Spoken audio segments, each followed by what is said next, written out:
महाराष्ट्रातील तमाम भगिनी आणि बंधूंना, सर्व महाराष्ट्रीय वासियांना आणि जगभरातील मराठी माणसाला मी महाराष्ट्र दिनाच्या खूप खूप शुभेच्छा देतो। छत्रपती शिवरायांच्या पुनीत स्पर्शाने पावन झालेला महाराष्ट्र, स्वराज्य आणि सुराज्य हा संदेश ज्या मातीने दिला तो हा महाराष्ट्र, थोर समाज सुधारकांनी ज्या ठिकाणी सुधारणेचं आंदोलन चालवलं तो हा महाराष्ट्र, भक्ती संप्रदायाच्या माध्यमातून जिथे भक्तीचा एक अखंड मेळास तयार झाला तो हा महाराष्ट्र, आणि अर्थातच 106 हुतात्म्यांच्या बलिदानानंतर तयार झालेला हा महाराष्ट्र, आणि आज जगातली 30वी अर्थव्यवस्था असलेला हा महाराष्ट्र, देशाचं पॉवर हाऊस असलेला हा महाराष्ट्र, देशाचं ग्रोथ इंजिन असलेला हा महाराष्ट्र अशा पद्धतीनं सातत्याने देशाला दिशा देतो आहे। आणि आपण महाराष्ट्र गीतात म्हणतो, दिल्लीचेही तख्त राखितो महाराष्ट्र माझा, हे गेले अनेक वर्ष, शेकडो वर्ष महाराष्ट्रानं दाखवून दिलेलं आहे। आणि म्हणूनच महाराष्ट्र दिन आपल्या सगळ्यांकरता एक अत्यंत महत्त्वाचा दिवस आहे। मी पुन्हा एकदा सर्वांना महाराष्ट्र दिनाच्या शुभेच्छा देतो। आज कामगार दिवस देखील आहे। लोकशाहीर अण्णाभाऊ साठेंनी सांगितलं होतं, पृथ्वी शेषनागाच्या डोक्यावर नाही तर कामगाराच्या तळहातावर असते। ज्या कामगारांनी या संपूर्ण व्यवस्थेचं निर्माण केलं, या संपूर्ण भारतात, जगात, महाराष्ट्रात आपल्या श्रमानं आपल्याकरता एवढी मोठी संपत्ती निर्माण केली, त्या सर्व कामगारांना मी नमन करतो, त्यांना शुभेच्छा देतो आणि जगभरातल्या कामगारांना देखील कामगार दिनाच्या खूप खूप शुभेच्छा। सर, आज महाराष्ट्र दिन है, इस मौके पर क्या कहना चाहेंगे, क्या महाराष्ट्र वासियों को संदेश देना चाहेंगे सर? मुझे बहुत खुशी है कि महाराष्ट्र दिवस के अवसर पर हम सभी लोग हुतात्मा स्मारक पर मानवंदना देने के लिए उपस्थित है। 106 हुतात्माओं ने जिस समय बलिदान दिया उस समय ये महाराष्ट्र खड़ा हुआ है। छत्रपति शिवाजी महाराज, इन्होंने महाराष्ट्र धर्म का निर्माण किया और एक बहुत बृहद परंपरा जो हमारे यहाँ पर भक्ति मार्ग के माध्यम से, वारकरियों के माध्यम से आई है, उस परंपरा का निर्वाह करने वाला ये महाराष्ट्र है। और रिफॉर्मिस्ट, इस प्रकार का जो एक पूरा आंदोलन चला सुधारणावादी, उसका भी नेतृत्व करने वाला महाराष्ट्र है। और आज देश का पावर इंजन, देश का ग्रोथ इंजन ऐसा ये महाराष्ट्र है।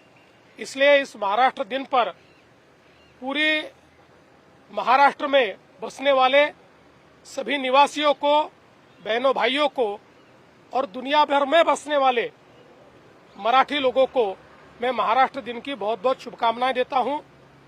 आज हम सभी लोग जानते हैं मजदूर दिन भी है, और कामगार दिवस के इस अवसर पर मैं तमाम दुनिया के मजदूरों को, कामगारों को बहुत शुभकामनाएं देता हूं।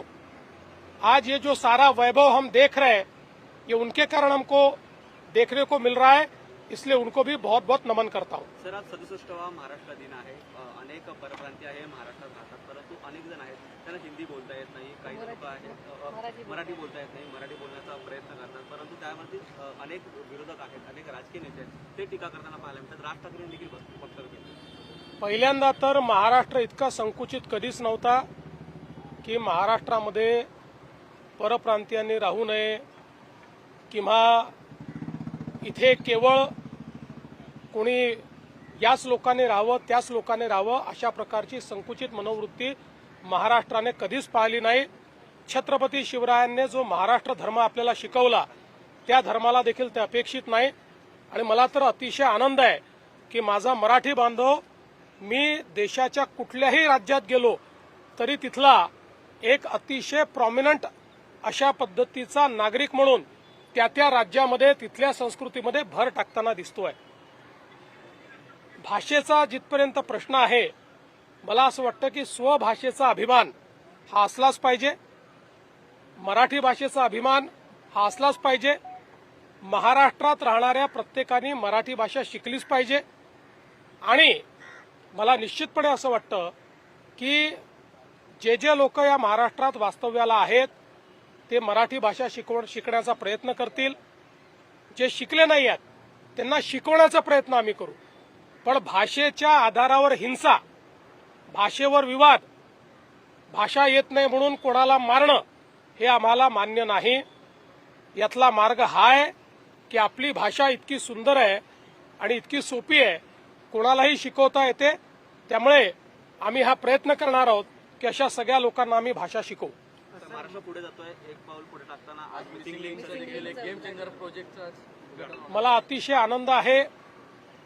2015 साली आम्ही हा निर्णय घेतला होता आणि त्यानंतर अडथळ्यांची शर्यत पार करत आज देशातलं वंडर, ज्याला गिनीज बुक ऑफ वर्ल्ड रेकॉर्डनी वायडेस्ट अंडरग्राऊंड टनेल असा दर्जा दिला, रेकॉर्ड दिला.